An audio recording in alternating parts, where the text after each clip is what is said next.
Help me, I am so horribly soft.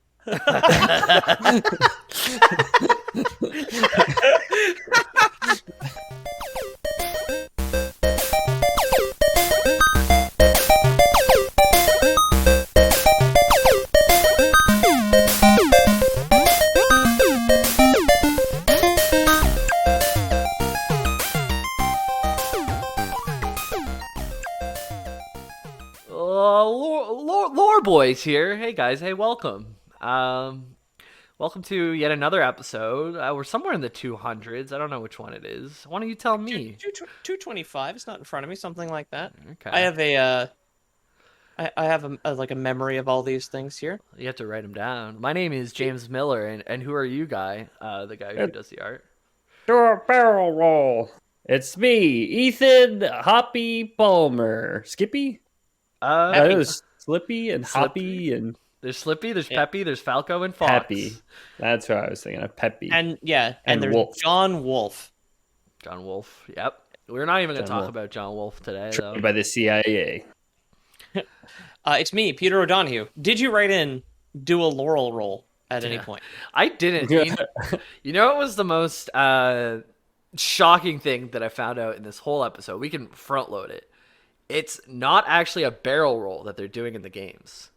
I've heard that. I know it's like a pilot semantic thing because a barrel roll is like a coil, like a corkscrew sort of thing, right? Where what they're doing is some other maneuver. Aileron roll, like aileron, aileron roll, like ale, like a chicken wing, ale like wing, French for wing.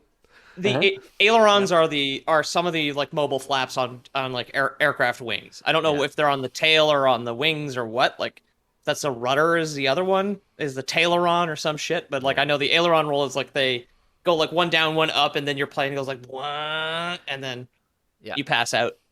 I have driven a small plane before. While I was already in the air, I didn't have to take it off or land it. Thank goodness, because I was only 11.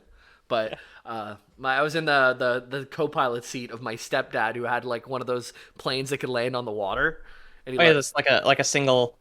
In Kuujjuaq, we would call that a single otter, which is like I think it's like a Cessna with the pontoons. Right. Yeah. And it was pretty cool. I got to. Did you guys ever go into the cockpit of one of the big planes, like the 747, which is something that some of our listeners are definitely too young to know existed? But like, yes. So pre 9/11, I sure have been in the cockpit of several passenger planes. Yeah. Again, like to and from Kuujjuaq, there's like First Air is like an Inuit owned airline that just goes to northern Canada, and again pre 9/11, the pilots just had like a curtain to separate them from the potentially dangerous passengers, in quotes, right? So like flying from Montreal to Kuujjuaq is like a 2.5 hour flight, and sometimes my dad would take me up into the cockpit of like maybe like a 727. It had like 3 engines, all of them at the back, like two on the ass and one on the tail, nothing on the wings. When I was a kid, I wanted to be a like electronic. I was really into electronics, so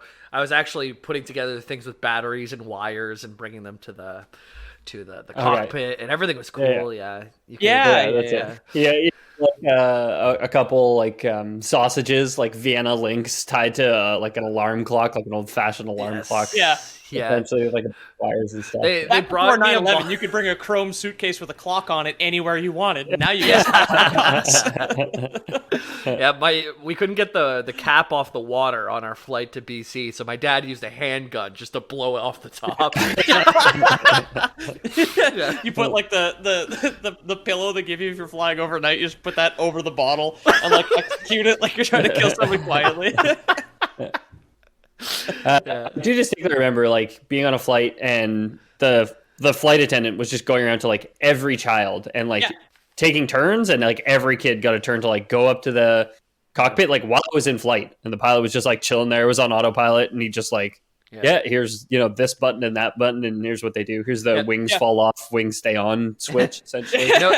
No joke. All of us definitely have. I remember being young and going to BC to see my cousins and getting to go up there and everything. Yeah. Funnily enough, I have a much more because I never would have really thought of that unless you like brought that memory back up for me. But I remember more distinctly how my dad was carrying me.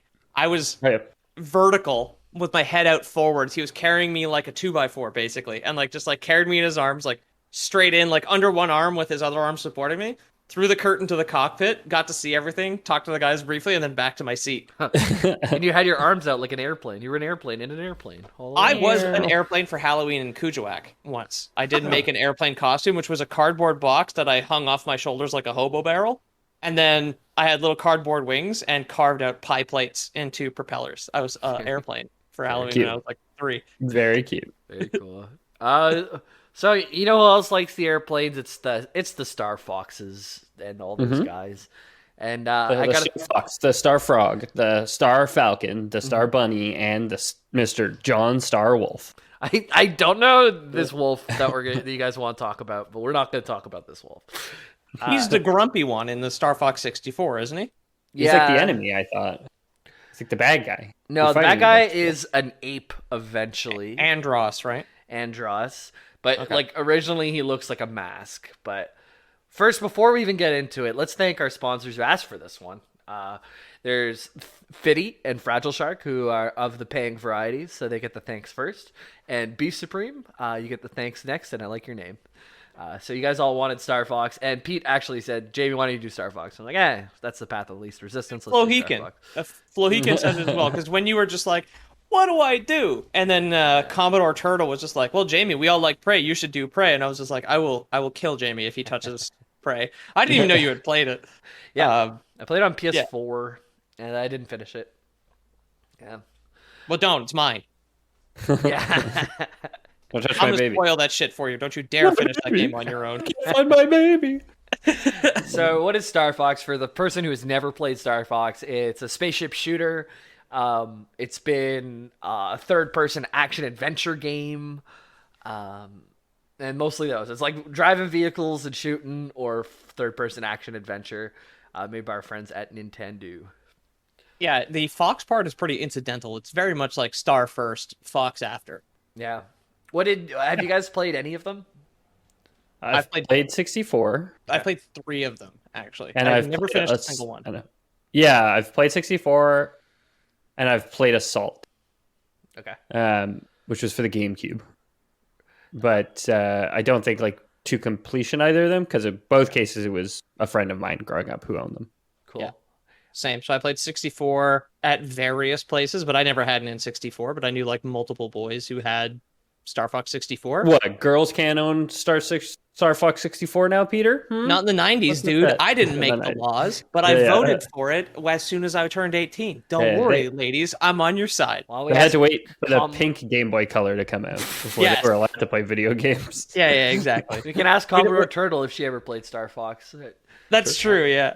And I played... Kyle had the SNES one, but his SNES was old as shit. So I played the first Star Fox. It just would crash constantly. And I only found out there was a Star Fox 2 on SNES 2 days ago. Yeah. When my friend was over with her Switch, and she has the Nintendo subscription with all the classics, basically, and I was like, there's a Star Fox 2 now? There's a good story to that, and we will get over it. I also played Star Fox Adventure, the one where you beat up dinosaurs with a stick. Yes, Star Fox Adventure was sick. I played that too. It was basically a Zelda game, but you play as Star Fox. And then there's every once in a while you get to be in a ship and shooting stuff. But most of the time you're just exploring Corneria and you need there's a puzzle. You got to go get this item. So now you can do this thing and now you can solve this puzzle. And then go fight the other guys. And thanks to JonTron, the first JonTron video I ever saw, I know that one of the areas in that game is called Krazoa Palace, and I don't think I've ever seen it. That's it. It was very mixed reviews, but anyways, at first Star Fox was very much on rails. It was still passing as 3D, but it was still quite linear. You basically could move left and right, but you were kind of on almost like a Mario Kart track. You're going to go in a certain direction every time you play the level kind of thing. Yeah. But so that Super Nintendo one is 3D, which is pretty impressive for the Super Nintendo, but it's a smooth pyramid with a flashing texture at the back to be the jet engine for the spaceship. Yeah, it doesn't look great, but they We'll get into why it looks that way and everything too. You're gonna tell me why it looks like shit on this episode, Jamie? Yeah, I will. Cool. Yeah, as the series progresses, there's a lot more directional freedom. You start to have more like 3D space falling. The games, the people that you follow, or like the animals that you follow, anthropomorphized or whatever that word is. Yeah. Yeah. You play as a furry. Yeah, you play as lead furry. Fox McCloud is the main character. Cool. And the games take place around the Lilat planetary system. Okay. Yeah. And So he's Fox McCloud. He's Scottish, or at least one of his parents is. yeah, I guess his father would have to be. his father's named James McCloud. Oh, Yeah. that could be a guy related to you, frankly. Yep. And Wolf, because I looked it up and I'm going to pepper him in throughout this episode. It's Wolf O'Donnell. Oh, So a Scotsman and an Irishman walk into a bar. No wonder they hate each other. So the games take place, like I said, in the Lilat planetary system. Your team fights mostly in R-wing fighter aircrafts, and sometimes there's other vehicles, or even you're on foot. But R-wing is like the main one you fight out of. Wow, real You get communists, a huh? tank in 64, right? You do. You do. You get a tank in a few of the games. Yeah, I know in Assault you do for sure. There's like a train mission where you have to like either drive on the back of a train or drive alongside a train Yeah. to like stop it in time or something. They originally made the game was going to be tanks, but then the tanks felt weird, so they said, let's go airplanes instead. Oh yeah. Oh, There you go. Yep. didn't realize it was that close in game design. It's like, if you just take the wheels off and give it wings, it's a jet game now. Well, our tanks are acting like planes. Oh, why don't we just make them planes? Yeah. Okay. Yeah.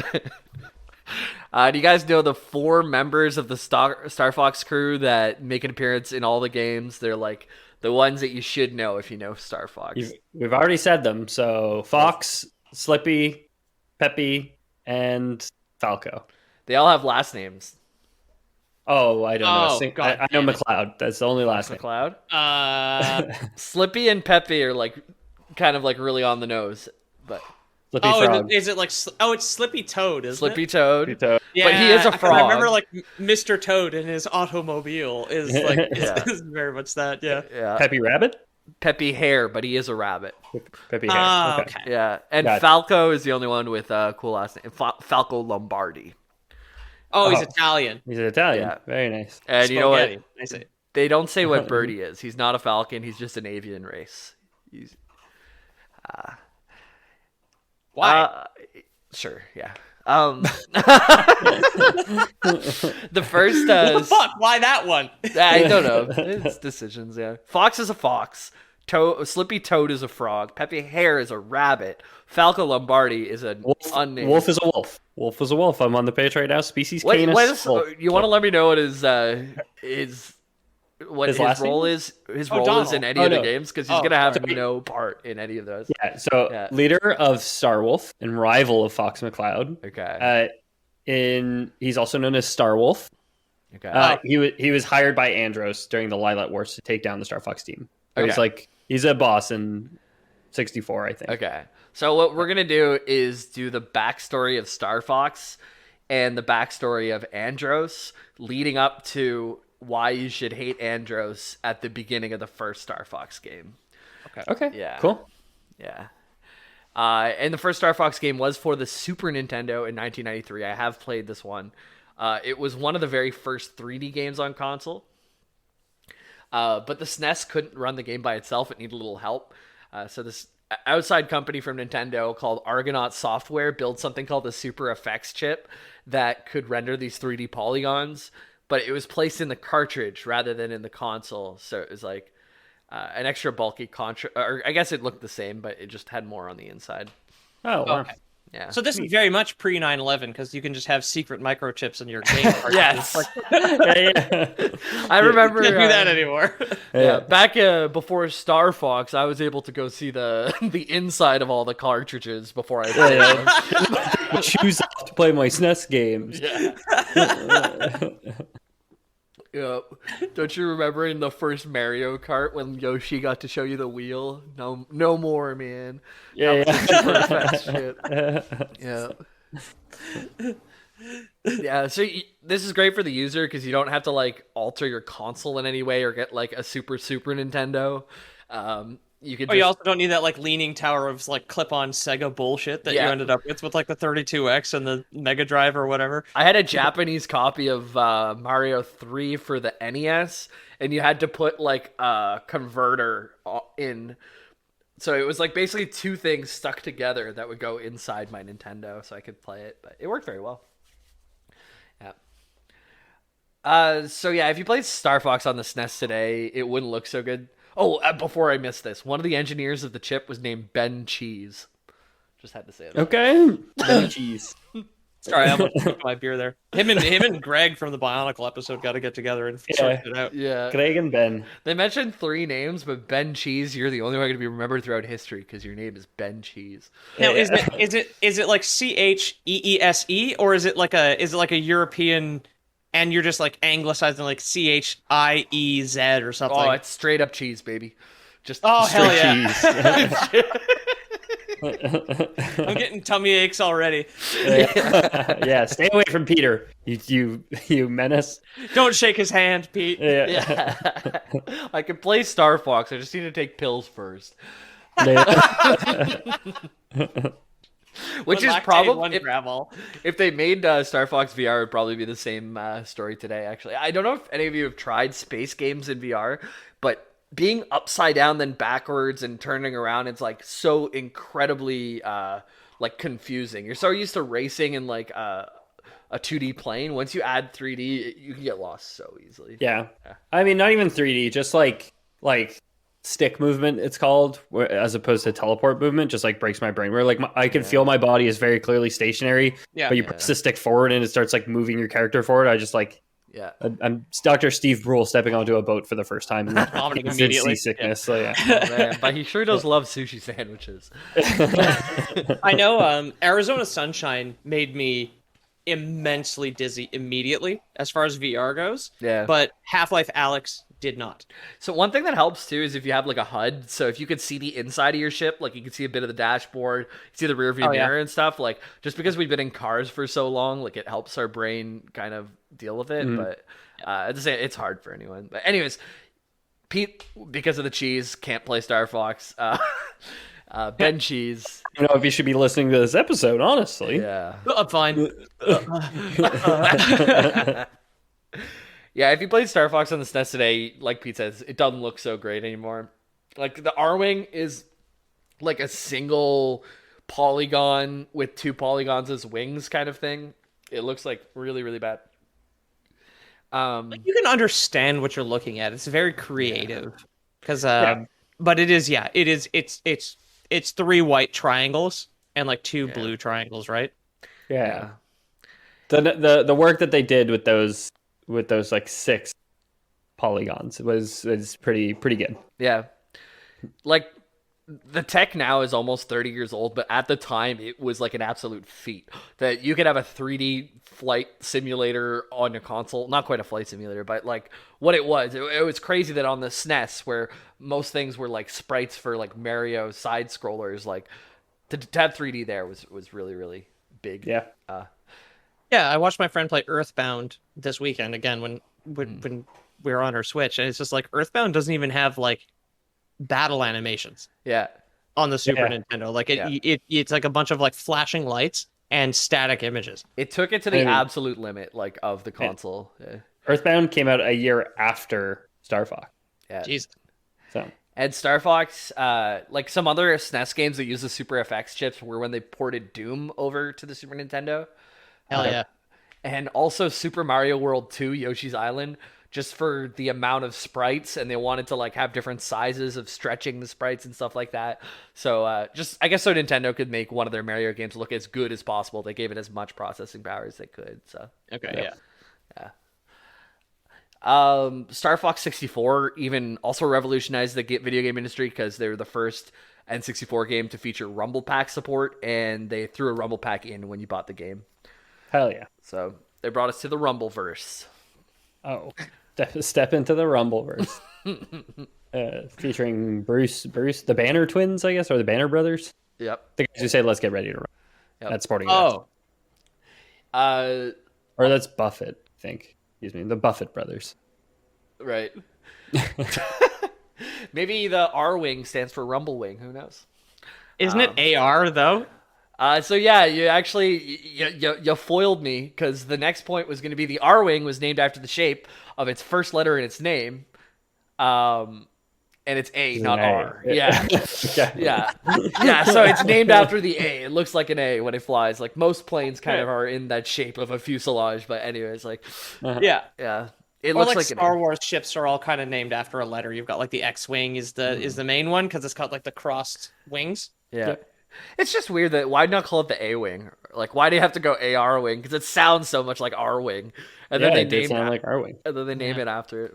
Anyways, Argonaut and Nintendo make a super good team, because Argonaut made the game work good, and Nintendo made the characters in the story, and owned the console, and they sold over 3 million copies of the original Star Fox. Holy shit, that's a big deal when we were 2.5 years old. Holy Yeah, fuck. no kidding. Yeah. Star Fox and Star Fox 64 did not have the same name in Europe. They're called Star Wing and Lilet Wars, because Nintendo is worried about a German company, Star Vox. And if you look up Star Vox, it gives you a Canadian company. So make sure to Google Star Vox Germany, because it's a Canadian something to do with Banksy. I'm not sure what they... Okay. All right. Yeah. I thought it was going to be like a Hugo Boss thing where it's just like, yeah, they didn't want to be compared to Star Fox, who made, I don't know, like bootstraps for the Nazis or something. They're just like, well, we'll just call it Lilat Wars. Yeah. In the end, it didn't end up being a problem, and they ended up being able to call future Star Fox games just Star Fox. But they were worried about it, so they didn't call it back then. So Star Fox 2 had a ton more innovations in store for players. It actually looked really good on the SNES. They ditched the rails. They had full-on 3D space combat where you could fly around, battle arenas, turn-based combat that would like launch into dogfights kind of thing. That's cool. The R-Wing could morph from a mech, from like a plane into a mech to navigate structures. But it looked pretty funny because the R-Wing would just go and, like, it's the single polygon. I know you're looking it up. Let me describe it for you. There's the single polygon, and then the two wings, right? Of the normal first game, the wings would just go down and become feet, and there'd be, like, little guides of light. So it would walk like you do with your fingers kind of thing. Okay, yeah. But the wings were feet now, and... Kind of like everyone's favorite dinosaur, a pterodactyl, how it uses its wings as like forelimbs whenever it's walking on the ground. That dinosaur, like a pterodactyl walks like a gorilla. This thing is straight up like it looks like a kiwi, like it's a bird without wings when it's walking around. It ridiculous. Literally just becomes a triangle floating in the air with two triangles that are feet that now walk like it's a mech. But it looks really silly. There's an anime from the 80s. I watched like half the first episode, but it's just too janky for me, called Robotech, which I think is like fighter jets that turn into mechs. Cool. So that's which is also very cool. In like an anime or something, you can execute that pretty well. But on the SNES, where already like 3D space combat, battle arenas, turn-based combat, like all this, you're packing so much 3D shit into a 2D console that you're not gonna get a good mech. You're not gonna. It's like so we can get Star Fox 1 onto an airplane, no problem. But even in 1994, Star Fox 2 had a bunch of fucking wires hanging out of it and shit. Like, nah, man, you can't take that. It gets so hot, the cartridge would glow red if you left it in the SNES too long. Like. But it looked amazing. Like you can now play it, but the SNES, like the game looks so good that they axed it in 1996 because the N64 was coming out in 1997, and they didn't want the general public to be like, if you could do 3D on the thing I already have, why should I buy the new one that does the 3D? No fucking way. Yeah, so they killed Star Fox 2, even though it was going to be a sick game on the SNES. Because I mentioned it, I don't know if it was on the bonus audio or on this one. Yeah. I didn't even know that game fucking existed until 2 days ago. It didn't. I thought Star Fox 2 was Star Fox 64. It didn't release until 2017 when with the classic SNES thing that they released. That's whenever Star Fox 2 came out. And you could play it in the mid-noughts, but like through a ROM because it got leaked. But like officially you couldn't play it until like 5 years ago. Well, no, now you need to buy the official ROM and emulator on the Switch Yeah. for $9.99 a year or whatever. It's a shame that it was a really good looking game for the time. But most of the ideas of it made it into Star Fox 64. Like the mechs and walking around and stuff like that. Star Fox 64, what was really cool too is they did what the replayability of it was great, because they did what a lot of roguelikes do today, where you have like a branching tree of levels to choose from, and you have like your first level and your last level, which you're going to end up at. But you can choose FTL or whatever, where you have to like choose which systems you visit on your way, and like or Slay the Spire, or like all these like roguelike games where you get to choose your own path. So for 1997, when Star Fox 64 came out, that was pretty new. And it had a lot of replayability to it. So no kidding. Yeah. I quickly Googled, because I was really curious if like Argonaut, like if Nintendo made this decision and then like Argonaut like went out of business or something like that. They didn't. They stayed in business right up to publishing Star Fox 2 in 2017 for the SNES, the SNES Classic or whatever it is. But their actual like last title released was Catwoman the game, so that's what did it to them. Yeah, I can believe that. But fun little side fact: they developed 2 Bionicle games, which we've done episodes on recently. So Bionicle and Bionicle Matoran Adventures were both developed by Argonaut Games as well. Hell yeah! Cool, small world. Mm-hmm. Congratulations, guys! Yeah. So yeah, Nintendo being worried about making the N64 obsolete before it came out killed Star Fox 2, but we did eventually get it. Then there was N64 version, like I said, it's got the branching trees, pretty cool.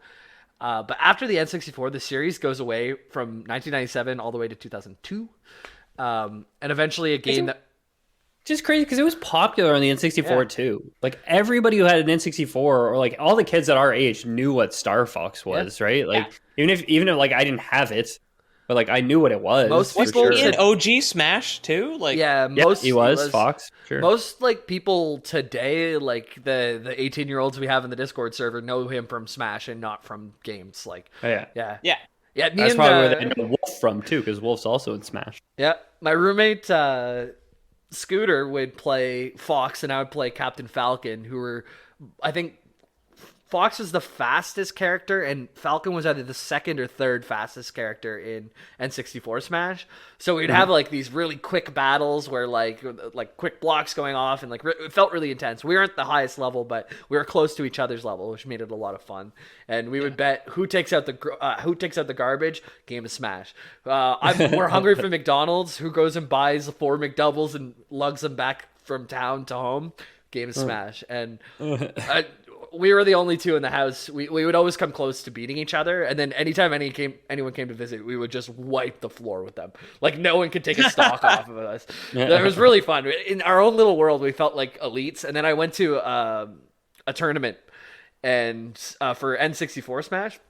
And I did have one really cool game where I was down to 1 and the guy had 3 stocks, and I came all the way back and I finished the last kill with a mid-air Falcon punch that knocked him out.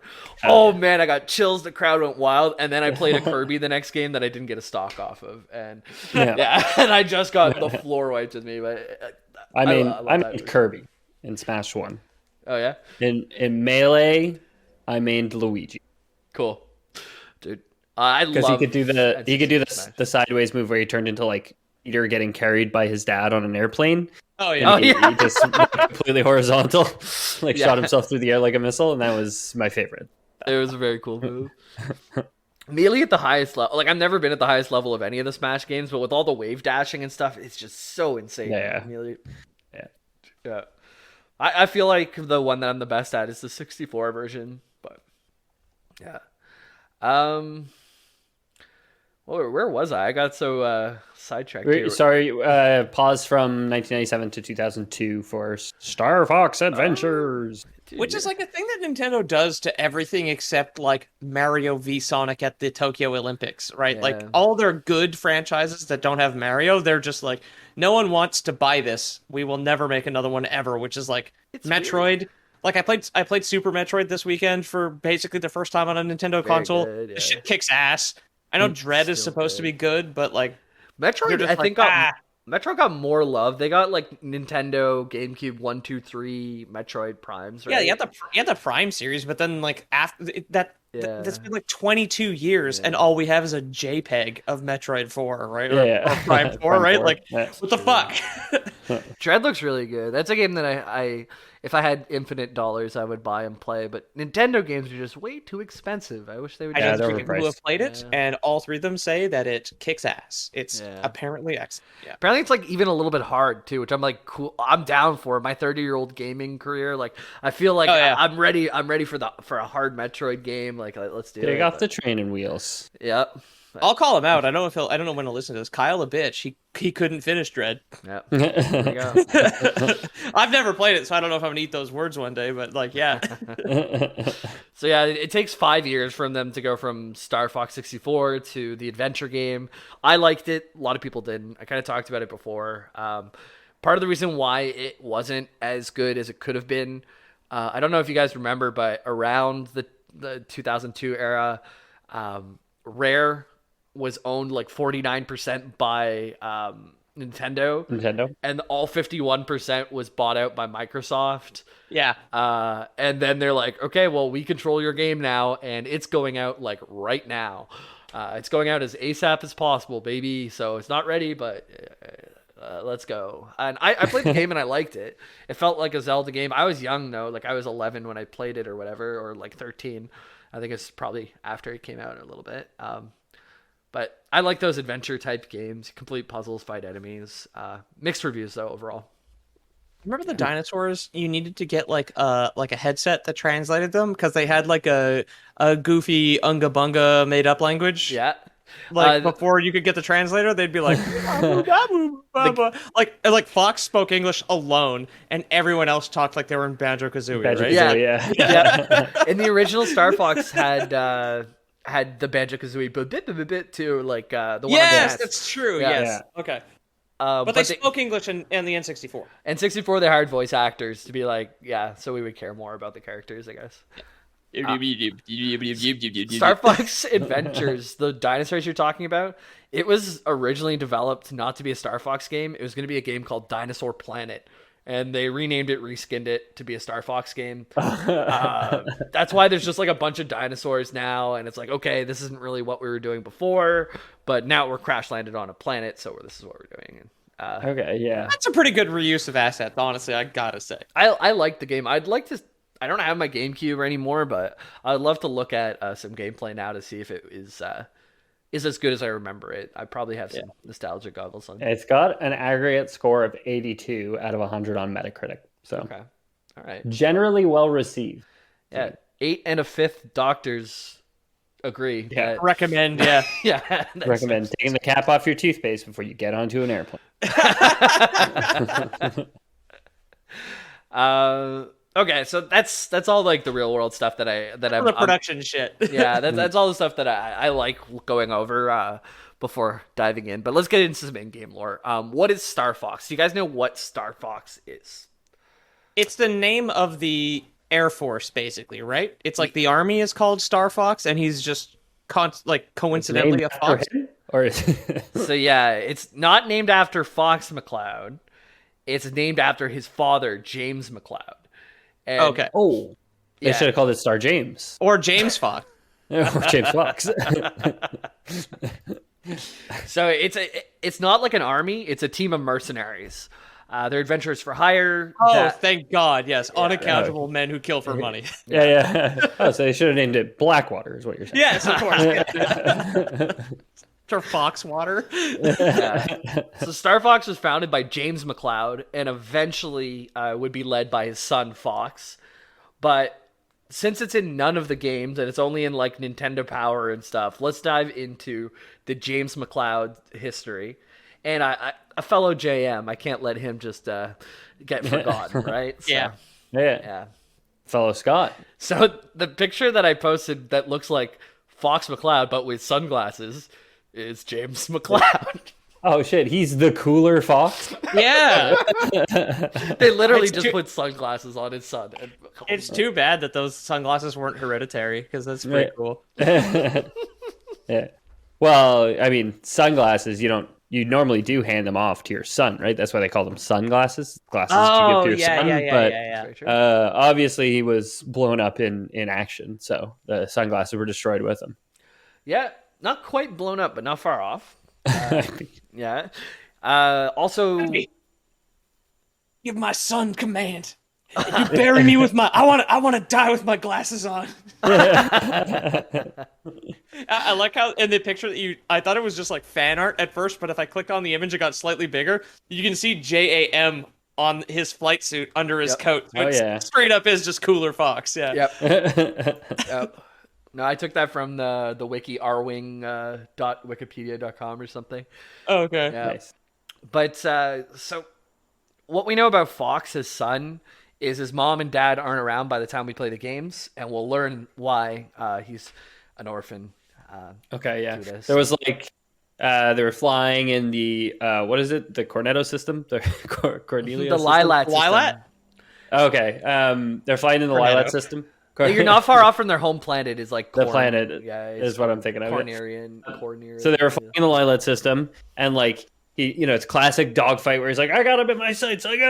He's trying to like line up the shot, but then he like pulls up. The sun is in the way, so he like flips down and shines over his eyes. But then when he pulls, like the villain does like another like hard left, banks left, and he like pulls away, and now it's too dark, and now he can't see, and the guy slips behind him and blows him up. That's why Fox as vowed didn't never wear sunglasses while fighting. Why didn't they do that in Top Gun with all the sunglasses in that fight, man? That would have been a good one.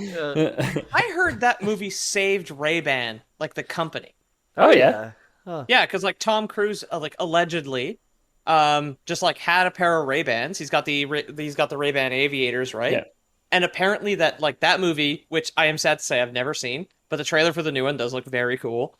That movie was so popular that it made Ray-Ban Aviators super popular and like single-handedly saved the sunglasses company. No way. Like I have a pair that I found at a bus stop 7 years ago, and they're like the best sunglasses I've ever owned in my life. Yeah. The sales of Ray-Ban skyrocketed by 40% as a result of the movie. Okay, so I'm not crazy. That's fucking wild. Yeah. Cool. Wow. Well, unfortunately, there was James no... McCloud saved Ray-Ban. Well, the next generation doesn't really wear any sunglasses, so I don't think Ray-Ban made it in this multiverse. But... Dang. Yeah. So James raised his only son, Fox, with peppy hair, acting as a godparent. He's providing the young McCloud with valuable teachings to never give up and trust his own godparent. Yeah. Yeah. Well, no, James had a wife who we're gonna learn about eventually, but she's dead on the open here, and we'll jump back, whatever that's called in what's in the Emperor's New Groove, when you start off in the middle and you jump to in media res. In media res, yeah. I love how Jamie, who has clearly never written fiction, is just like, frame of reference, Emperor's New Groove, Disney movie that no one has ever seen. And what is the term? Ever seen. I think that's a very popular movie. I love that one, but like I remember there was like the Disney Prince era. Emperor's New Groove, Hercules, Treasure Planet, and Atlantis were all bombs. Oh, they were sick. I mean, Treasure Planet and Atlantis I've seen maybe once, but Emperor's New Groove and Hercules seen a million times. Same. For sure. They apparently bombed. Yeah. So James, like myself, very skilled pilot, skyfighter. He served in the Cornerian army. Just like you. Yeah. Right alongside his best friend Peppy. So like Peppy the rabbit or the hare, that we fight with like to this day kind of thing, is like your dad's friend and like your mentor. He's the other guy who plays topless volleyball with him, right? Yeah, he's been around forever. He's Goose if Goose survived. Yeah. I mean, unless Goose is just a goose with Ray-Ban. Falco's a non-determinate avian species. He's a goose. Like canon, Falco's a goose. Oh man. Tom Cruise is a rat. Yeah. Who else? So yeah, James McCloud. He fights alongside his greatest friend Pepe or Peppy. Well, I can't get too close to that. Yeah. Coronary happy. Yeah. And their superior officer is also his friend named General Pepper. So Pepper's the droopy faced dog. Yeah, so he's like a mastiff, right? Yeah, so Peppy is the hare, and Pepper is the droopy faced dog, like the kind that would operate an elevator for time travelers. That remember when I said that? You guys didn't know what I was talking about? Yeah. He's like super droopy faced dog, you know. It was Peter, you weren't there. It was me and Jamie drunk playing Deep Rock one night. That's why I said yes and then shook my head on camera. Yeah. I said droopy faced dog who operated an elevator for time travelers, and I was speaking a different language, but we did find him eventually. His name. I mean, Droopy was like a bellhop. Like Droopy Dog, the Hanna-Barbera character, was like a bellhop in some cartoon. That's who he's referring to. Yeah. So we needed Pete to be drunk with us for me not to seem like a crazy person to you. Sorry. Yeah, Pete's the translator between me and Jamie. We get too drunk, so. Yeah, but I'm like the translator in a documentary. You can still see your guy. You can still hear your guys' voices like faded out in the background. I'm like, and I am a droopy faced dog, and I am an elevator for time travelers. And in the background, you guys are like, talking. What floor, Mr. Palmer? So yeah, James. This is the rise to James Fox. This is his like his upward motion. Him and Peppy Hare start up an independent elite commando of mercenaries for hire, known as the Star Fox Team.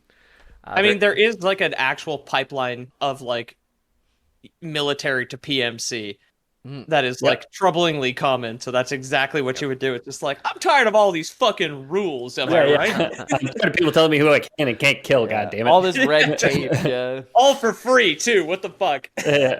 So they're independent, but their goal was to preserve justice and not just make money. That said, they made a shit ton of money. Yeah, no kidding. Yeah. You got the thin fox line, like it's like. Yeah. I love to picture Peppy being like, cool, I ran out and acquired us some ships, some R-Wings for us to start our mercenary company. You took care of the naming the business right and filing our copyright. It's Star Rabbit and Fox Mercenary Co. Yeah. The fox and the hare. No, Star Fox. Yeah. Yeah, so they're also a third member of the team, which they brought on just to balance out even three like us, named Pigma Dengar. Oh, Pigma nuts. It's so sad that Steve Jobs died of Pigma. Oh, this is that pig you posted that has scars on his forehead and like a wetsuit on. Yeah, I posted. Try not to pay attention to how evil he looks because he's on our side right now. But if you look at a picture of him, you might not trust this Pigma Dengar folk. I don't. Yeah, I mean, I'm not. I would trust him in as much that he's clearly like an absolute buffoon. So I would trust that I'd be able to beat him in a dog fight or a fox fight, I guess. He's very cunning teammate, and he's always seemed to be well ahead of the curve in quotations. So he's kind of curvy. Yo, he tick boy. Pigma broke the internet. It's the picture of him holding the towel under his giant pig ass.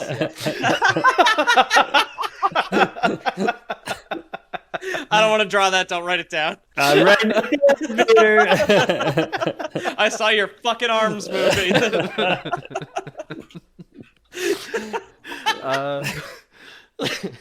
So throughout their adventures, James, Star Fox, all the folks, they've traveled like from one end to the Lilad system and back, like both in every three dimensions. They've been to every corner of the Lilad system, taking jobs and settling troubles.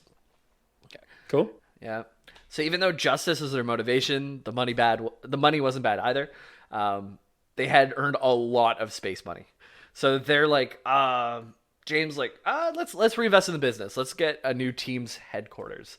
Let's reinvest in the business. Yeah, you're right. Let's let's go destabilize some third world planet in the system. I was just gonna say exactly that. We develop headquarters. Like I wasn't thinking. Yeah, no, me too. That was just a joke. That was. Sorry, Peppy. Yeah. So he purchased a unique mothership under exclusive contract from Space Dynamics called the Great Fox. This is the map in Smash Bros. 64 called Sector Z. You know the ship you fight on top of? Yep. Oh, cool. Okay. Yeah, that's the same ship. I looked up it wasn't mentioned in the lore, but I looked up Space Fox or Star Fox or Space Fox and what is it? It's the one you deploy out of, Great right? Fox. It's like the gate in the back you fly your ships out of? Exactly. Yeah. It's like it can go really fast from system to system, but it's not as like nimble, so you launch your R-wings out of it. But that's like where you take your space missions and everything out of. Yeah. Naming something Space Fox in a game called Star Fox is so incredibly stupid. The Great Fox, sorry, Great Fox. Okay, I did Google Space Fox. Yeah. Apparently, Volkswagen has a car called a Space Fox. Yeah, which I don't think is sold in North America. But is the Great Fox? It's just big mothership. But the Great Fox was so expensive that James also, on top of all of his stacks of cash, took an 80-year loan out of a bank to finance the construction. Oh my God. I'm not sure why that's in the lore, but capitalism still has to exist in the... Yeah, exactly. Yeah. I mean, I got a loan to build my spaceship against the stability of the Panamanian government. Like, don't worry, it'll turn out. I mean, this is some good character development for him as a potential scoundrel, though, because foxes have to live what, like 7-8 years. So him taking that's true. Loan, just being like, oh yeah, I'm totally good for you. Wearing those glasses with like the fake nose and mustache to make him look like a human, basically, like at the bank trying to secure a loan. Sly Fox. What's that? I was thinking, because you were saying the other guy was so crafty, I was thinking like stupid like a pig, which is not the expression at all. I like that though. Yeah, crafty, I'm stupid. Like I'm stupid like a pig. But I'm also curvy and sexy like one. Yeah. And then I turn around and I drop my shoulder. Pants. Yeah. Jamie's wearing a towel right now. Yeah.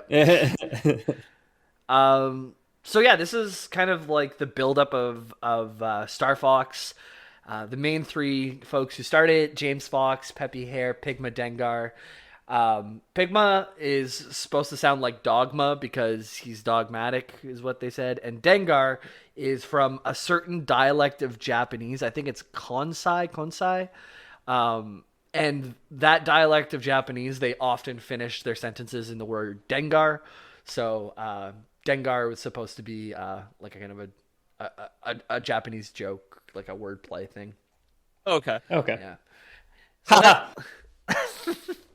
very funny. Those are our three main Star Fox folks. This has been the uprising and like the building of Star Fox, and I think it's a perfect place at a high to take a break, and we'll come back with some less great news. And so I was saying, Pigma nuts. Welcome back for the break. Now that we met our good guy, James. Who the hell is James McCloud? James McCloud. Balls. Yeah. Yeah. If you rearrange the letters in James McCloud, it spells ride on these nuts. Yeah. Could I also one thing that I did manage to squeeze in before the break, but setting up an 80-year loan does give James McCloud the motivation to never back down from being a mercenary and never like retire peacefully, right? He's like, I got fucking bills to pay, dude, for the next 80 fucking years. I was an adult when I took on these loans, and they're gonna last for 80 fucking years. What's that? I don't want to die destitute. Yeah, it's like a double mortgage. It's like 2.5. Yeah. What is interest in dog years is my question. That's 3 mortgages. Most mortgages run 25 years. You can get 30-year mortgages. So that's like over 3 mortgages. Okay. Well, now that we've met our good guy, the indebted James McCloud, those JMs are just great people. Oh yeah, the indebted murderer. I'm sure he's the good guy. The indentured guy really should have been the Irish one, but what do I know? James McCloud actually is good guy. He is good guy. He still will be good guy. But it is time to meet our villain, Andross. I took from the games and Nintendo Power, mostly Nintendo Power, to fill out his backstory, because the games are a little bit like you know he's bad, but you don't know all the reasons why he's bad. And Nintendo Power, they filled in the juice, my boys. They put the hot goss, the tea on what's going on here. Okay. Yeah. And in the early 90s, it was Desert Storm, and it was Nintendo Power. It was only intended for 10-year-old boys. I'm gonna just throw out a wild guess here that within the current post 9/11 context of not being able to take Nintendo Power on a plane or whatever, it's probably going to be way too brutal for children by our stat. Yeah. Okay, good. It literally involves a bomb at one point that you couldn't bring this on a plane. Yeah, okay. Nice. Yeah, okay. Two bombs. Yeah. Christ. Yeah. One little, what was it, little boy and fat man? Yeah. Andross smuggled into the Lilat system. So On the Enola Gay. That was his ship, actually. It was the Enola Gay. So Andross, he's an adopted son. If you look at him in the original game, he looks like a floating mask, but then he kind of evolves to be a floating mask that's also an ape later on. Okay, yeah. But he's adopted by 2 foster parents who are upstanding android pigs living on the planet Corneria. Oh, I remember the chrome pigs from Star Fox 64. Yeah. Upstanding robot pigs. I mean... It writes itself, yes.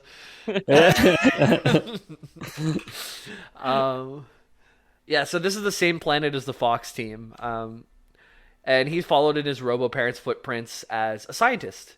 And his brilliant mind was soon known across the Lilat system, mostly for his medical work. So he grows up and he's a good guy at first. He discovered a way to give robot pigs true life. Yeah. That was his graduate thesis. And you have to take away real pigs' actual lives, which is kind of the sad part, but yeah. Yeah, in real life we have like rat brains being put into like these horrible into robots or whatever to control like different little machines, and this guy is like taking robot brains and putting them into real pigs to control their body, like giving them actual flesh bodies. Like, help me, I am so horribly soft.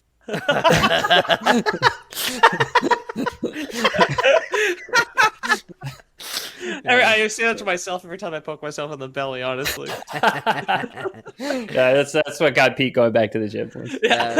I just got my robot pig brain. Thinking, what if a robot pig's brain ever got implanted into my body? What would they think? Would they judge me? That's how you stay driven, my man, is you got to keep that mindset. Yeah, exactly. Pigma male. Yeah. Okay, that's very good. That's very good.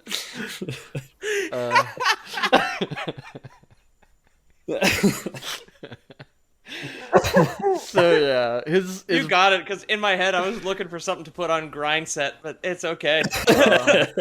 It fit like literally like the last piece in a puzzle, like the perfect fit, just kind of went right there. Yeah.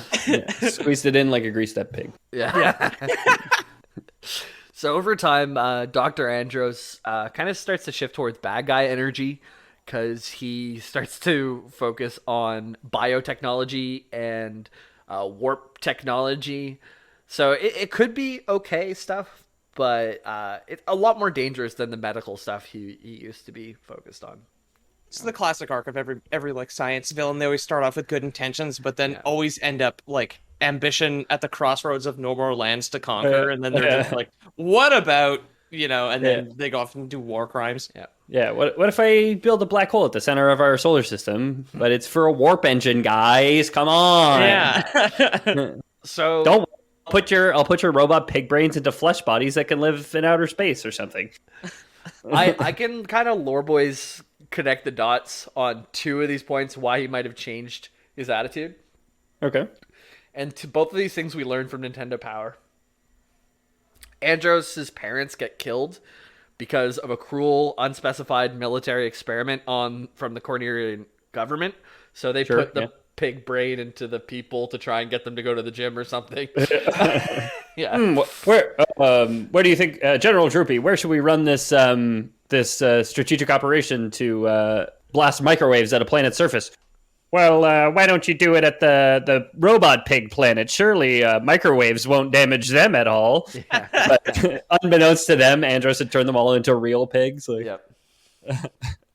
So, unknown to anyone, Andros swore a vow of revenge against like the Cornerian government. So this could be part of the reason why he goes from helping people to biotechnology and space warps. The second one, and the juicy hot gossip we find out, is he also met and fell in love with Vixie Reynard. But there's one hiccup to the love of him and Vixie Reynard. she's in love with Fox. She's married to James McCloud and his father to Fox. Classic. Oh, okay, yeah. Classic. Vixie Reynard is such a good name for a burlesque furry. I'm just like, I think that is, I think it's that is immoral. But if you need one, that's a great one. I mean, it would only work for foxes, right? Vixie? Well, yeah, exactly. Yeah, because they're vixens. Yeah. Of course. And Vixie regrets cheating on James, but the arrogant Andros refused to let her go. What? You did not tell me there was an affair? There's an affair. Come on. There's a hiccup to their love. It was never said like, yo, they fucked. But it says Vixie regretted her actions. So Yeah, she fucked the disembodied monkey head. With hands like those, right? yeah. Yeah, sure. He doesn't have a lot in the genitals department, but he does a lot of work with his hands. Yeah, and doesn't have any 80-year loans that we have to worry about, our whole family. True, yeah. She doesn't want her that's children true. settled with that kind of debt. Yeah, exactly. No debt. That's it. That is the Pigma mindset, right? It's like no debt. He's not some beta bitch. He's got interest payments to go through. And here's where it gets too fucked up for kids. Andros wanted to get rid of the father, set up a car bomb, and it killed Vixie instead of James. That really seems like more of a O'Donnell thing. I'm not gonna lie. I guess. To bring Wolf back in here. Why are the Scots getting the Irish treatment in this episode? As an Englishman, I can make these jokes, okay? Yeah. I do love that Pete has Irish descent, Jamie has Scottish descent, and I only have English descent. English and French, so. Yep. Wait, you got like Andros is working with Sinn Féin, like blowing up mechanical pig cars. Yeah. So Loreboy's canon, Andros is studying wormholes to get back to a reality where Vixie's still alive, and Oh, okay. that's what I think. But who knows? It makes sense, right? Like his prime thing is like he loves Vixie. So I like that as Loreboy's canon. And probably his parents too. But yeah, and his parents exactly. They're both back.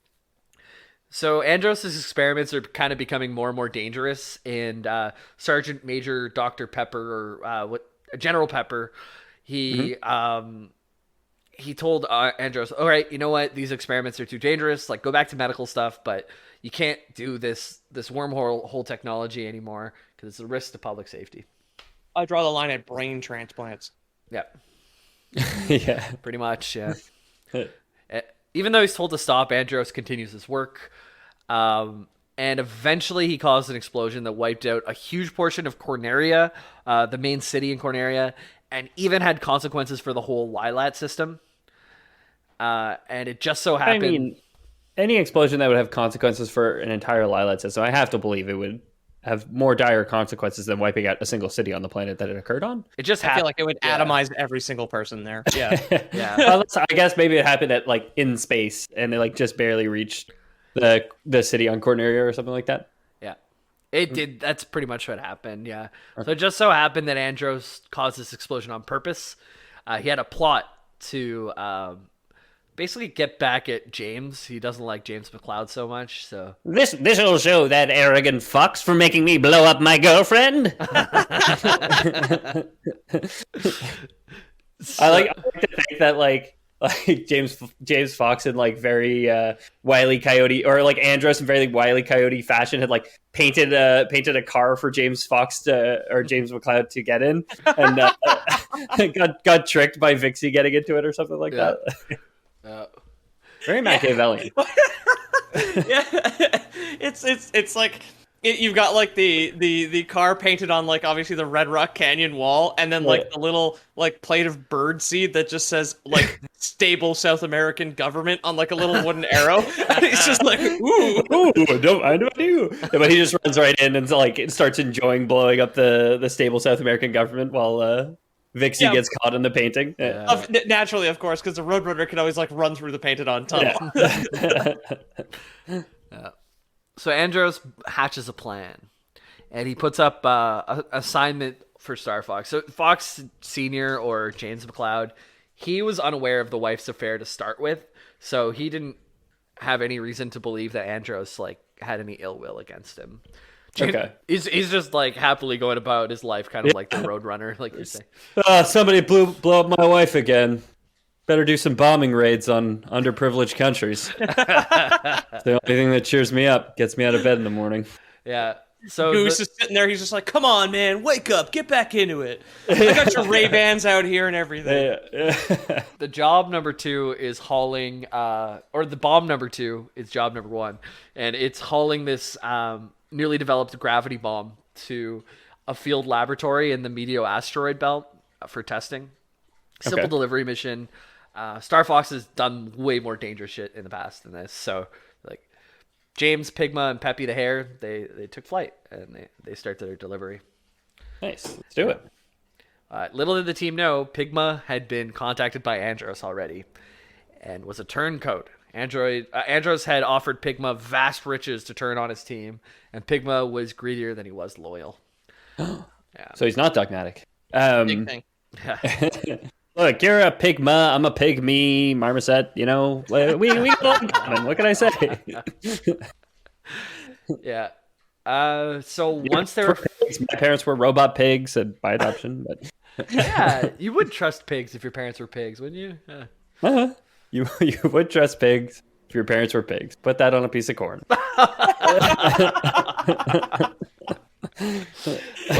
Once they were far enough from Corneria, the 4th planet in the system, Pigma set off the gravity bomb prematurely, or like it starts going beep, beep, beep, or whatever. James McCloud, being a hero, kind of gets as far away from his team and like eats the bomb himself, and it creates a black hole that James McCloud is sucked into. To this day, we don't know if he's out there somewhere or if he's ripped to shreds in the black hole. Maybe only he got sucked through the black hole and went to the alternate universe where his wife is still alive, and Andross is left behind in the one where he doesn't get to meet Vixie, which would be would be good. Nice like more likely time dilation means he's still like perceiving himself as getting sucked through the event horizon for the rest of eternity, basically. Yeah, so like every time, he's being spaghettified, but like if you continue to divide a second in half forever, and that was his experience, if he thought like, damn he's probably only on the M by now, you know, like exactly, yeah. You see, it just keeps getting slower and slower, and he'll never reach that point where he gets the sweet release of death. So yeah, which honestly, for a mercenary, I mean, maybe a fate deserved. Yeah. I mean, it's it's like living forever, right? That's cool. So actually later on, I forget which game, but Andross actually does get thrown into this black hole later as well, to kind of complete the circle whenever Andross gets defeated.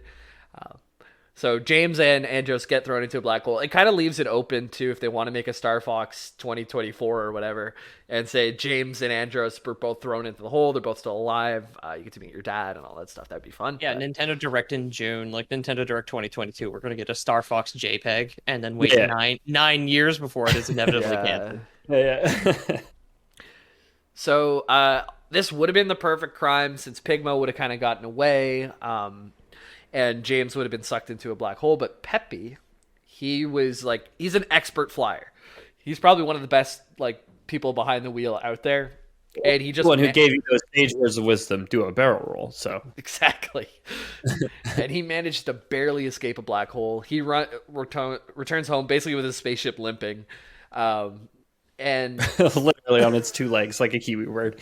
Yeah. Yeah. Like he knows what a barrel roll is. It's the young Fox McCloud who's an idiot who does the aileron roll. Exactly. Yeah. Bless you. Sorry about that. I surprised me. Yeah, so Peppy gets home to Cornelia. He tells Pepper of Pigma's treachery. Pepper. Yeah. And, and the danger Andros posed to Lila's system.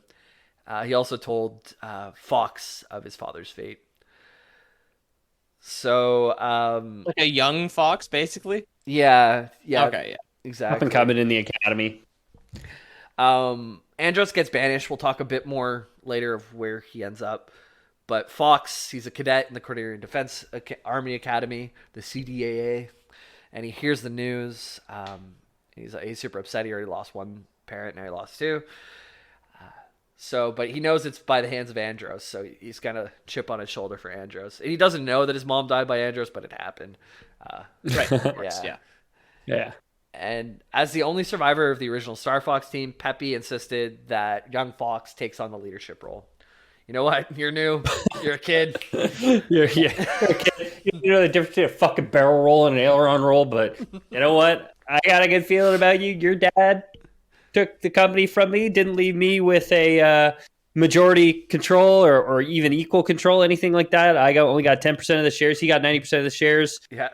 But there's still about 78 years of debt to pay off, so I think you should step into the CEO chair there, buddy. Come on. There's no more responsible person to lead like a mercenary company than a young maverick with revenge on his brain. This will end well, for sure. So Fox recruits who he thinks is best for the role, and he gets a hot-tempered Falco Lombardi and a mechanical genius Slippy Toad to make up the new Star Fox team, the one we know today. Yeah, I was gonna say Falco seems competent, but Slippy's an idiot who has never piloted a jet in his entire life. Correct? He does. I haven't played the games in forever, but I do remember him getting messed up a lot. Come off me is like whatever the line is. Yeah. He's like I remember the first mission of that game incredibly well, and the rest are like a blur, right? Like there's some that I kind of have vague memories of, and they're all like mashed together. That first mission is like more clear in my head.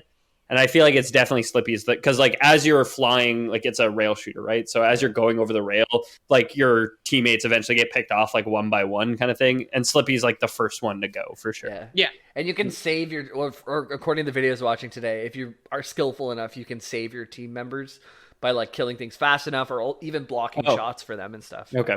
Yeah. Well, then isn't there like a score screen at the end for me because I was bad at video games and I was the chump. At the end, they all pull into formation, right? But if they've been shot down, they're not there. I think that's right. It's been a long That sounds time. right. Yeah. Because I remember the first mission, like Ethan does, because I played it 1,000 times at someone else's house, Exactly. and I remember the last boss, which is the big like mechanical monkey head. Yeah. And nothing in between. That being said, what could possibly connect those 2 points that made sense doesn't really matter. I know you're planet side, so there's like buildings and stuff that you have to avoid, and there's a city one where you're flying over the street. Yeah. So we got the four new boys. Pepper, who's the dog, still feels guilty about sending James to his doom. So he starts, even as the general of the whole force, kind of looking out for Fox and taking him under his wing. And and Peppy and Pepper, so the hare and the dog were great role models for Fox and helped him to become an excellent pilot. So by the time we pick up the game, he's kind of prestiged a bit, right? Yeah. Well, I mean, the dog and the hare being a great role model is because a fox is exactly the in-between of if all animals were a line, and you take dog and hare at either end, fox it's the is midpoint. directly center. Yeah, you're those right. two animals, so. You're right, yeah. Mm-hmm. When I'm right, I'm right. You got to admit. Oh, yeah. So maybe it was a love square. Maybe Vixie did it with Peppy. Oh, wait. No, Vixie did it with Andros. I suspect that Pepper was in love with James. And I suspect that Pepper, and we can call this Lord West canon if we want, but my headcanon has been that Pepper is the one who set up Vixie and Andros to try and get James to himself. Ended up breaking his his true love or whatever, in a sense, when his love died, and holds himself responsible for the whole thing. And that's why he's so loving to Fox. Right. Yeah, I had also had like at least a bi-curious vibe from the rabbit and James McCloud. There we go. 100%. I'm saying the dog. I'm saying the general. Oh, okay. General Yeah, Pepper, I was the thinking dog. rabbit. Pepper, not Peppy. I don't know why it's so hard for you to keep track of who's who. So back to General Pepper. He is pissed about Andross. He's like found out that one of his guys who he already told stop making time bombs and whatnot. Yeah. And gravity bombs. Again, he's like, this wasn't part of the deal, Andross. You were supposed to take Vicky, not James. Of course he's pissed. Oh, it was a deal. I see what you mean. He started the process. Okay. Yeah, he set up Andross and Vixie because Andross was like, I'm this young scientist or whatever, and he's like, I'm going to visit your pig brain lab to see what you got going on here as the general for an army to see if there's any military applications for this, because that's the only way that scientists get funding. So the real story is General Pepper and Andross trying to get their Foxy Love things. Exactly. Yes. Oh my goodness. Yeah. That's a great name for an album as well. They're Foxy Love Things? Foxy Love Things, yeah. Sergeant Pepper's Foxy Love Things Band or something. You do have like 4 guys. If you just give them stupid haircuts, it can still be that album. Actually, I was going to bring it up in fun facts at the end, but Miyamoto loved the Beatles, and General Pepper has a similar suit as George Harrison on the cover of Sergeant Pepper's Lonely Hearts. So it is like the Lonely Fox Club Band, basically. Yeah. Wow. Nice. So General Pepper, pissed at Andross, tries him as a first-class offender and banishes him to the distant planet named Venom. Nothing bad could happen by sending away an evil scientist to a planet named Venom, I'm sure. Yeah. So what should we do, sir? Should we throw him in jail? No, banish him to that strange planet at the edge of the solar system where he can't hurt anyone ever again.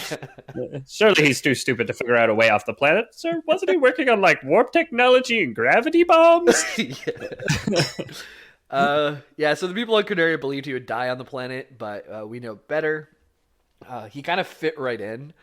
He had nothing but time to work on what he wanted. He dug intricate tunnels through the planet's surface, created himself a palace, and continued to experiment with bioweapons and wormholes, even exposing himself to the dangers now. So he's getting kind of bio-fucked up a little bit now. Yeah, a lot of scientists used to do that, back in the day. It was just I want to see what this flesh-eating bacteria does. So he'd, tie off his arm like a heroin addict, and then just, smear some sort of, pulverized Amazonian dirt into his arm to just, figure out what the hell would happen to a human body. One guy with heart surgery... Oh, wait, are you going to tell the same story I am? No, I was going to tell a similar story. But, Joseph Salk, who invented the polio vaccine, vaccinated his family first. Whoa. Oh, yeah. To prove that it was safe. A guy who figured out how to clean out your aortas and all that stuff in heart surgery stuck a wire through his own vein until he got to the heart and then walked in and x-rayed himself.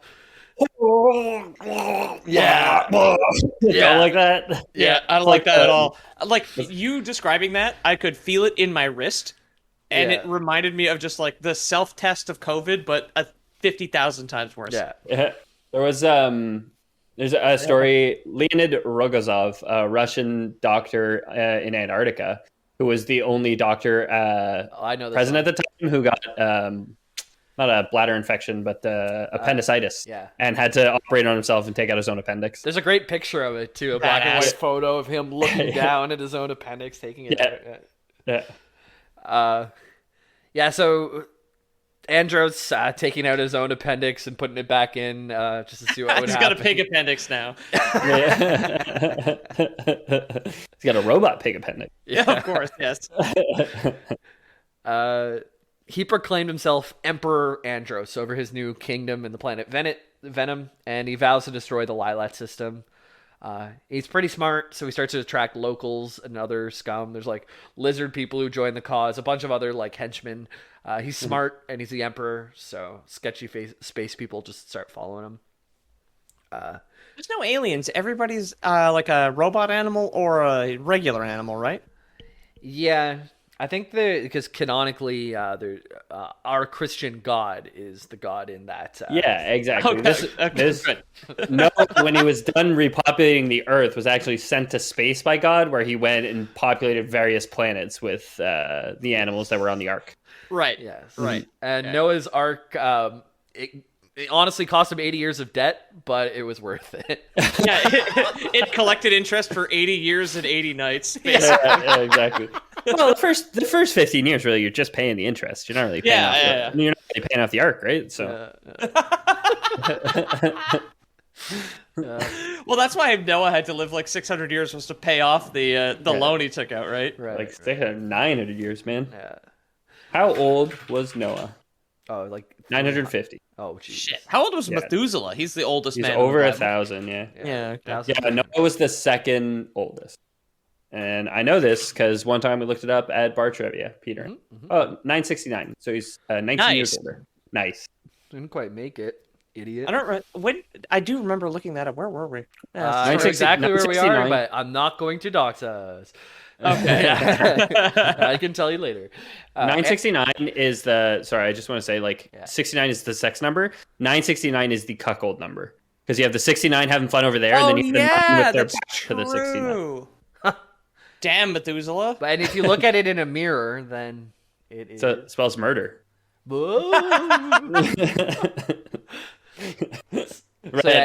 there's a 69 painted on the mirror in the background.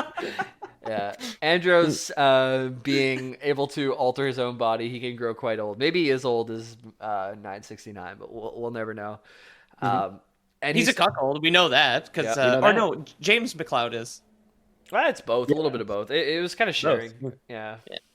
Yeah, it was. Vixie was a hot wife. Is what we're saying. Okay. So Andross, he started to get a bunch of people who were following him. He was taking the smartest and the best, making them lieutenants, giving them cool ships. He starts to amass an army, basically.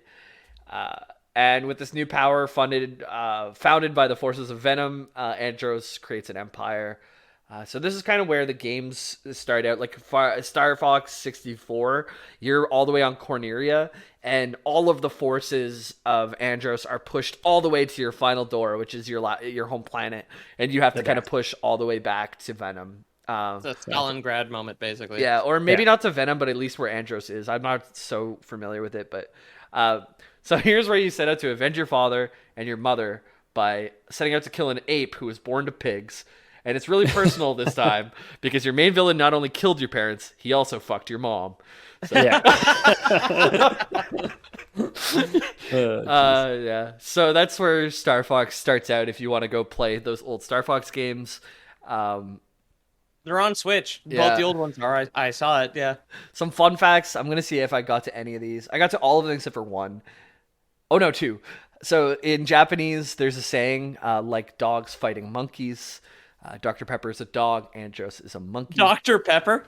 General Pepper. General Pepper, yeah. I wrote Dr. Pepper. You wrote Dr. Pepper? Oh, yeah. Dr. Pepper is General Pepper's younger son who went to med school, whereas General Pepper had to go into the military because he didn't have the grades for it. So. Of course. And another thing, which I'm glad they removed, Slippy used to finish every sentence by saying ribbit, but they removed it because it was annoying. Help me, I'm going down, Ribbit. I love media where all the characters are animals, but there's always one that has like animal traits. Yeah. Where it's just right, like it's as if you had again, you've got like a Frenchman, an Irishman, and an Englishman in a bar, but like one of us finishes every sentence with a catchphrase that is racially specific. Yeah, exactly. Like I hop up and click my heels together with my like belted shoes every time I talk about stuff. I say just use your curly red beard. Yeah. Cool. Well, that's Star Fox, guys. One of the older ones. There's actually a bunch more Star Fox lore. So if this is something that you're interested in, I really just covered the prehistory. There's like Lilat Wars. There's I think like 4 other chapters that I didn't touch. So. If Star Fox is your thing, let us know in the Discord. That's where you can find me in the Discord. Check that out in the links. How about you guys? Where are you at? Yeah, you could join the Discord. Yeah. The link is in the description of this episode.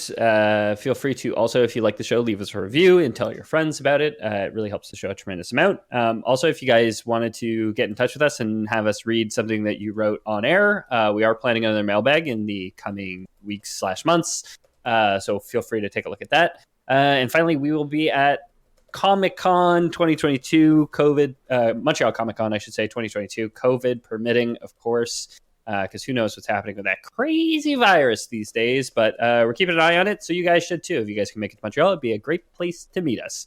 Yeah. We'll do like Japanese idols, and we'll shake your hand with like one of those little plastic grippy hand claw things, essentially. Peter, what's going on in the art world these days?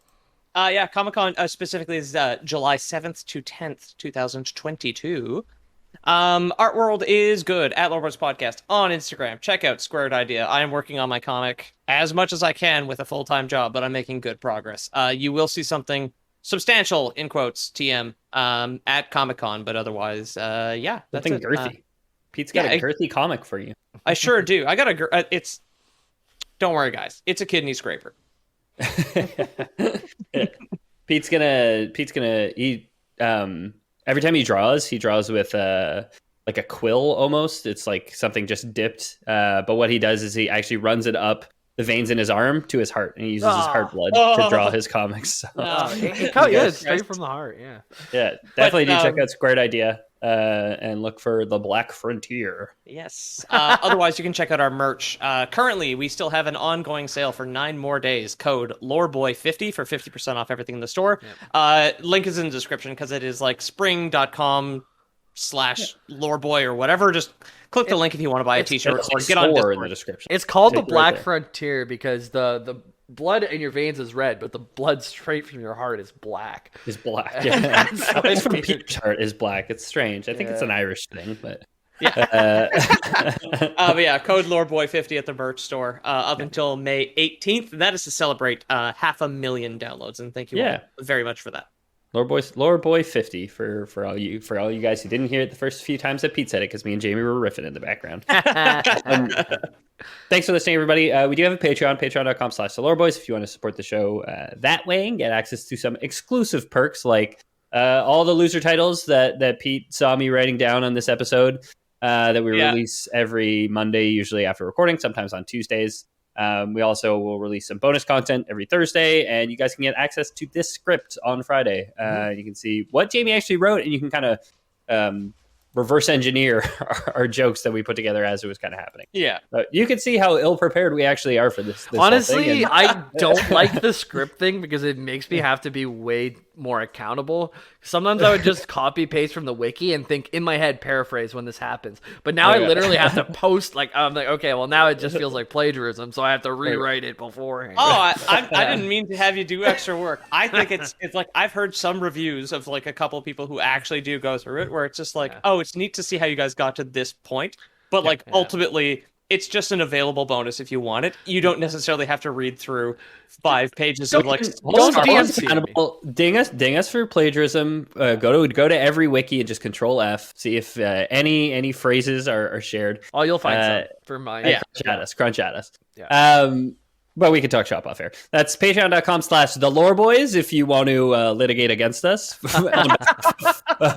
Fandom.com or whatever. All the dollars that go government and you want to audit us, that's where to find the money.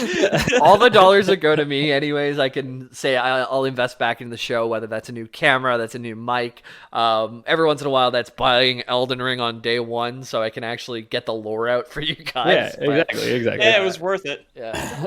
Stay tuned. We are working on some additional things for not just the patrons, but also the listeners at large. Hopefully we'll have more announcements on that in the years and months to come, but we tend to move slow with these things, so stay tuned on that. And if you guys don't trust Patreon, we do, of course, have Lore Boys Prime, where we do take your donations in return for very little tangible reward.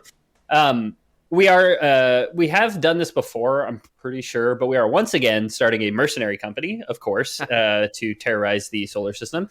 The unfortunate thing is we were unable to get a loan, an 80-year loan on a starship. So we're actually going to need some co-signers. So this week's Lore Boys Prime is just send in your signature and consent to use said signature on whatever legal documents we may need to.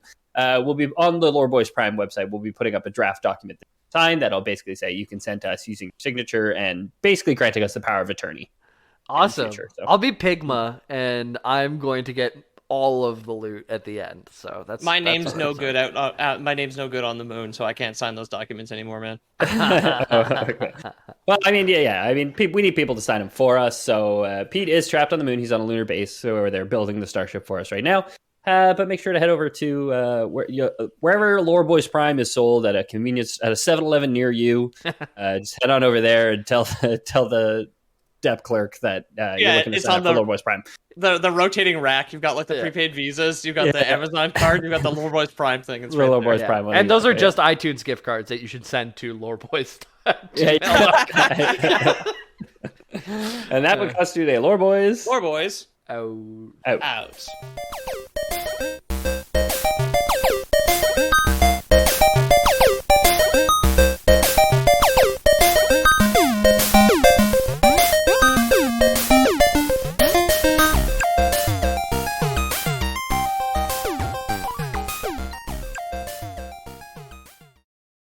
It's Yosemite Sam. Yosemite Sam.